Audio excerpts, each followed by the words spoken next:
مراحل، ہر چیز گواہی دے گی، ہمارے دل گواہی دیں گے کہ امام علیہ السلام آ رہے ہیں۔ تو حضرات پوری دنیا منتظر آئیں، ذرا میں پیش کرنا چاہتا ہوں کون ہے۔ ہر کسی نے یاد کیا، توجہ ہے مجھ میں کہ میرے صاحب، ہر کسی نے یاد کیا ہے، پیغمبر اسلام نے یاد کیا ہے، بار بار یاد کیا ہے، اور کئی مرتبہ کہتے تھے میرے 12 وصی ہوں گے، میرا 12واں وصی میرے اس نواز حسین کی ذریت سے ہوگا۔ امام امیر المومنین نے خود سے یاد کیا، اور وہ بھی کہا کرتے تھے کون ہوگا، کہا کہ میرا ایک بیٹا مہدی آئے گا، کہا یہ ذوالفقار دی مجھے ہے، وارث میرا بیٹا ہے۔ کہا جب ذوالفقار چلے گی گواہی دے گی کہ ہاں آج میں بدلہ لینے کے لیے تیار ہوں، کوئی مہدی برحق اٹھائے گا، ہر ایک ظلم کا بدلہ لے گا۔ سب نے یاد کیا، جناب سیدہ نے بھی یاد کیا ہے۔ جب ایک مرتبہ بی بی کہیں دربار سے واپس آ رہی تھی نا، تو اس وقت بی بی نے کہا تھا کہ دیکھو آج تم نے ظلم کیا، حق چھین لیا، لیکن یاد رکھو میرا ایک بیٹا مہدی آئے گا جو میرے سارے بدلوں، میرے سارے ظلموں کا بدلہ لے گا۔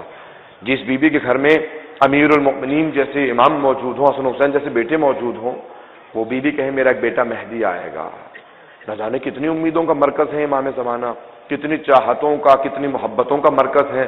سب نے یاد کیا، امام حسن مجتبیٰ نے یاد کیا ہے، امام حسین نے میدان کربلا میں یاد کیا ہے۔ جب ایک ننھا سا لاشا اٹھا کے چل رہے تھے نا، تو کہہ رہے تھے یاد رکھو تم نے میرے اصحاب کو مار دیا، میرے بیٹوں کو مار دیا، میرے بھائیوں کو مار دیا، لیکن یاد رکھو میرا ایک بیٹا مہدی آئے گا، میرے سارے مظالم کا بدلہ لے گا۔ تو سب نے یاد کیا ہے نا، امام سجاد نے، ہر امام نے۔ اور چھٹے امام کا جس جملے کے لیے میں آپ کو زحمت دینا چاہتا ہوں، آپ فرماتے ہیں لو ادرکتہ لخدمتہ طول حیاتی۔ کون ہے؟ اللہ۔ میں جب اس جملے کو سوچتا بھی ہوں تو میرے رونگٹے کھڑے ہو جاتے ہیں، مولا کیا فرما رہے ہیں؟ چھٹے امام کہتے ہیں کہ اگر میں ان کے زمانے میں ہوتا تو میں پوری زندگی خدمت میں گزار دیتا۔ اللہ اکبر، مولا کیا فرما رہے ہیں؟ آپ دادا ہیں، وہ پوتا ہیں، آپ بھی معصوم ہیں، وہ بھی معصوم ہیں، آپ حجت خدا ہیں، وہ بھی حجت ہیں، اگر وہ امام ہے تو آپ بھی امام ہیں، کیوں کہہ رہے ہیں؟ کہا میں یہ سمجھانا چاہتا ہوں ان کے ماننے والوں کو کہ میں دادا ہوتے ہوئے خدمت کا اشتیاق رکھتا ہوں، اگر تم ان کے زمانے میں ہو تو کبھی خدمت میں کوتاہی نہ کرنا، ایسی خدمت کرنا کہ حق ادا ہو خدمت کا، اپنی جان قربان کر دینا۔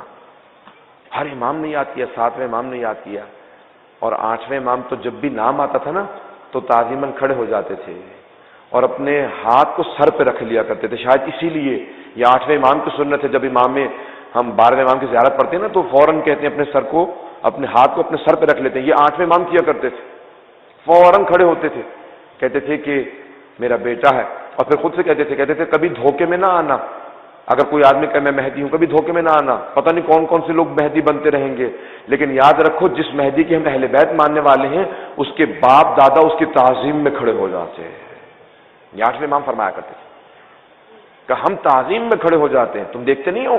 8ویں امام کہتے ہیں کہ میں تعظیم میں جب نام آتا ہے تو میں فوراً کھڑا ہو جاتا ہوں۔ 8ویں امام کھڑے ہو جاتے تھے اور سر پہ ہاتھ رکھے اجل اللہ فرجا، کہ خدا اس کے ظہور میں تعجیل کرے، کہ ہمارے سارے ظلموں کا بدلہ ہمارا بیٹا مہدی لے گا۔ ہر ایک کی آرزو کا مرکز، ہر ایک کی محبت کا مرکز۔ 9ویں امام علیہ السلام، 10ویں امام، ہر امام یاد کرنے والا۔ کون ہے یہ امام جس کے لیے پوری کائنات منتظر ہے؟ آئیں ذرا میں پیش کروں۔ جب امام ظہور فرمائیں گے تو امام مکے سے ظہور فرمائیں گے، لیکن ظہور سے پہلے علامات یہ ایک ہی حدیث کے اندر چھٹے امام نے کہا 50 علامات کو ذکر کیا، کہ موسم عجیب و غریب بدل جائیں گے، گرمیوں میں سردیاں آئیں گی، سردیوں میں گرمیاں آگے پیچھے ہو جایا کرے گا۔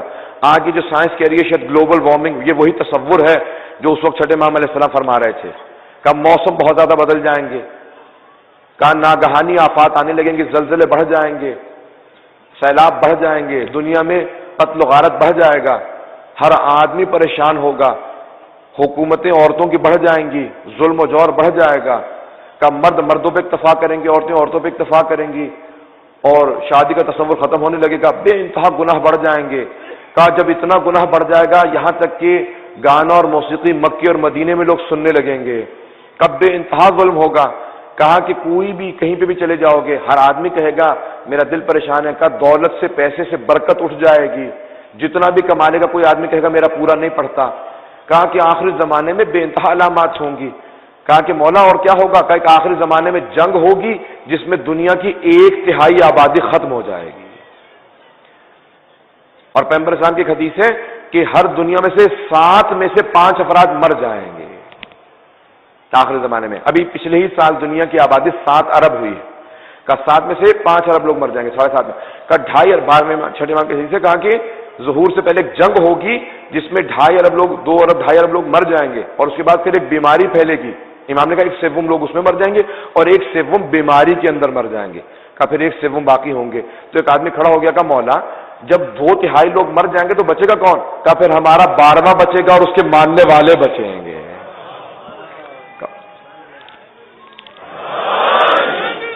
کب ماننے والے کی شرط کیا ہے مولا؟ کا کس قسم کا ماننے والا ہوگا؟ جو باعمل ہوگا؟ کا نہیں، کوئی بے عمل بھی ہوگا اگر صرف دل سے عقیدہ رکھتا ہوگا کہ میں امام میں مانتا ہوں تو وہ بھی باقی رہے گا.